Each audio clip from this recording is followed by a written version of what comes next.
Saya salah satunya orang yang senang dengan ini. Karena satu, ada sehat juga. Kedua, ceria dan menghibur diri. Ingat, sehat dibantu dengan hiburan diri. Pasti indah.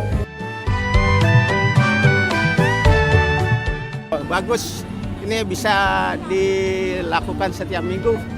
Karena saya sendiri orang Betawi,